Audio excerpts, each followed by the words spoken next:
Your time has come at last, dear reader. While we began this tale long ago, we hope it is yours to finish. But this story is not yours alone. No, it is tied to another. And the journey you take together could change the fate of both our worlds. Shall we begin? They called it the Cinder Night. What came from those dark, starless skies would change the world of Moss forever. The peace that had settled across the land was broken by an unconquerable nightmare. And that night, the animals nearly met their end. First, they killed the king. A winged creature broke from the shadows and plucked him from his royal bedchamber high atop the tallest tower. Next, the serpent Sarfog and the armies of the Arcane tore up from the underworld. They ravaged the castle in search of that which gave the king power beyond understanding, one of the fabled glass relics. The King's Guard fought bravely, but the castle soon pulsed with the Arcane's evil. Every room was gutted, every statue, tapestry, and adornment hexed. But the glass was never found.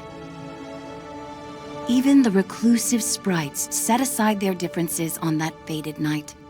They sent a great champion, empowered by their own glass relic, to challenge the serpent and its steel army. Meanwhile, Sir Argus, commander of the King's Guard, led the survivors west through a temple long abandoned by their ancestors and far away from their newly risen enemies. It was an arduous escape. Finally, after passage beneath the impassable mire, they found refuge in a clearing hidden safely in the trees. Argus charged back to join the sprite champion at the mire's edge. Together, they fought back the Arcane and sealed the temple passage that led to the clearing. But the champion was gravely injured. Clutching his glass, he retreated deep into the forest where he drew his last breath. A large tree grew upon him. It stood many years in watchful duty, safeguarding the glass and awaiting its next hero.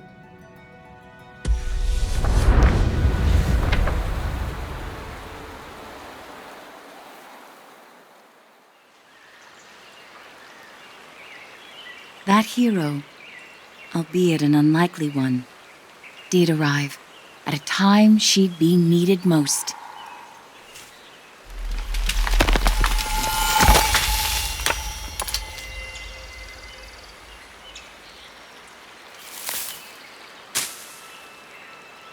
Quill was out adventuring beyond the edge of the clearing. Dusk was creeping in, but she wondered what she might find if she went just a little farther.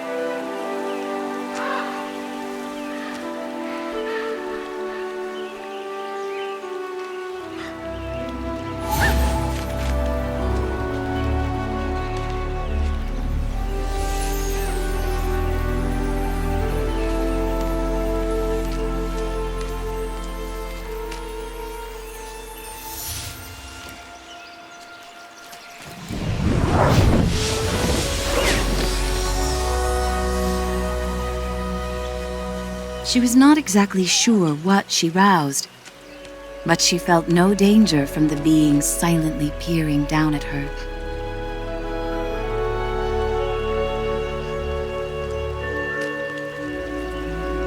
Quill had to hurry. The village gates would soon close, and night would follow.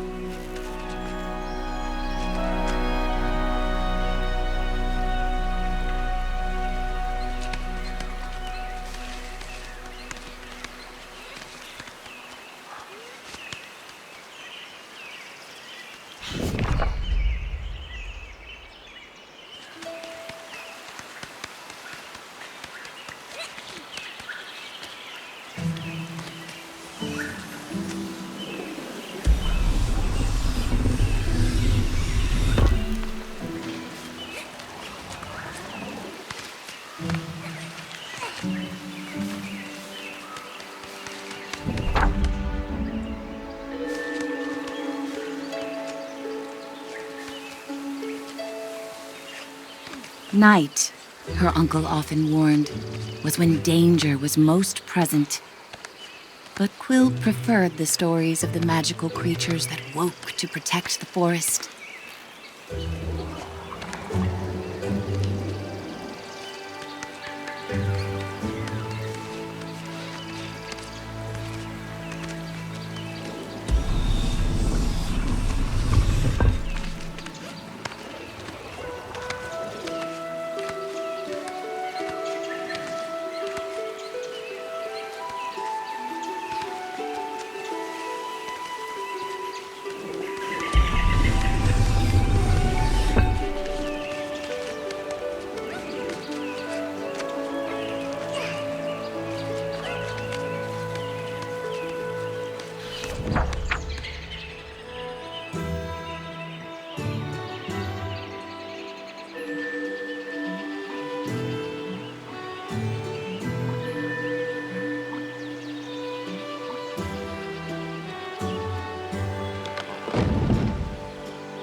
Thanks to her new friend, Quill had saved priceless grains from the hourglass.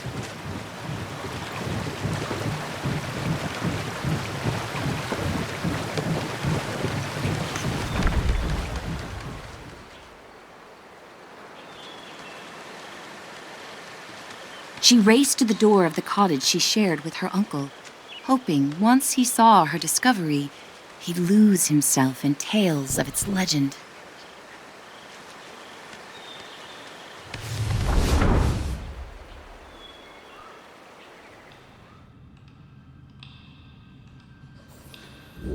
Uncle Argus was watching the evening light dim when Quill burst through the front door of their cottage. Uncle! Uncle, there's something you have to see! Out past the bell again, he scolded. Quill, I've told you countless times. I know, Quill replied, crestfallen. I didn't mean to worry you, but I found something strange and magical. Quill's hands trembled as she showed him the glass. What is it? She asked. A look of panic spilled over her uncle's stoic exterior. Where? Just west of the clearing, she explained. And as soon as I picked it up, something started helping me. Uncle Argus followed her motion. A reader? With you, here, right now? Quill, what you found is very powerful and very dangerous, he said with great concern. If I could take this burden from you, I would. But this reader has chosen. Even with the moon full and bright, I must go right away. Quill pressed. Where are you going? I can help. We can help. No, he snapped. They'll find you and tear you apart. I have to go alone. It is for your own safety and for everyone here in the clearing. His long, heartfelt hug told her he was heading for danger. I'll be back before midnight. Until I return, I need your word you will not leave the clearing with that glass. Promise me, Quill. I promise, she said reluctantly, wondering where her uncle was going so deep into the night.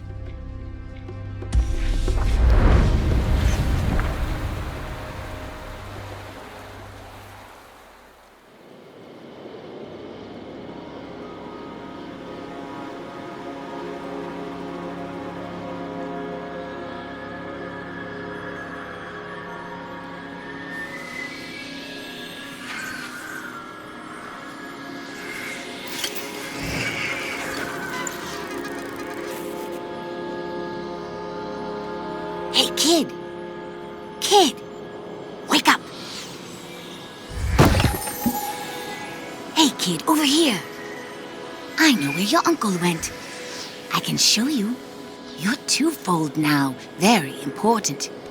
Bring that glass, and your sidekick too. We're going to need them. Quill called out, Hey! Starthing, wait! Quill had never met a Starthing. In campfire stories, they often meddled in the lives of mortals. And when they appeared, mischief followed.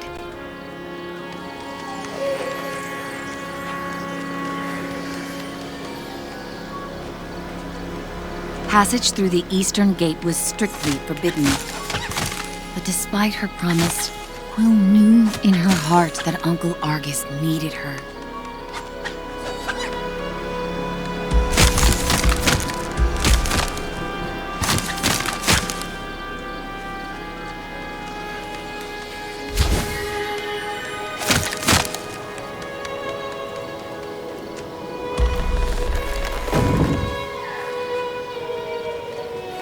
Quill demanded answers. Starthing, you can't just barge in here with your riddles. Where is he? What do you know? The trouble your uncle's heading for is the kind only you and that silent giant up there can get him out of.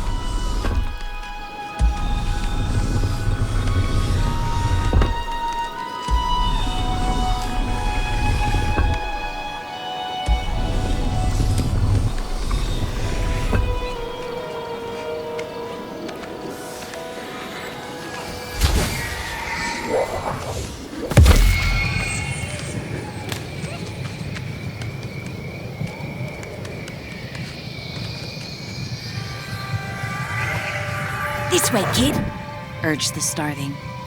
And don't forget to tuck your ears in.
Just on the other side is the mire, the starling assured her.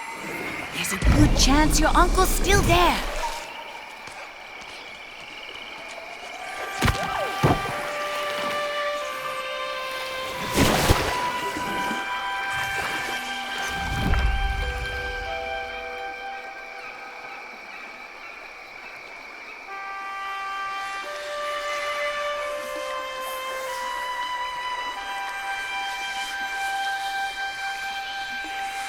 Did you hear that? The starling seemed anxious.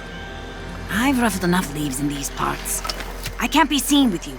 I'll catch up with you later. Just don't go and die on me.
A whisper echoed through the trees. Fought like someone who has stolen our champion's power.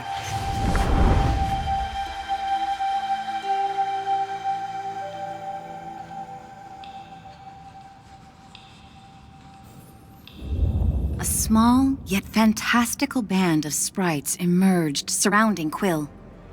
I'm Veda, root seer of the mire, and you have crossed into our domain.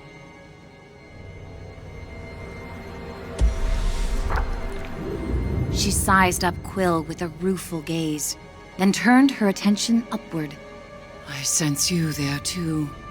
I have not felt the presence of such a promising reader in some time. A youthful warrior marched forward. Rootseer, I'm prepared to honor our great champion's legacy. Rodent, give us our glass. Quill stepped closer. Where is my uncle? If you've hurt him... Silence! Veda thundered back. It was Argus who summoned us here, and now I see why.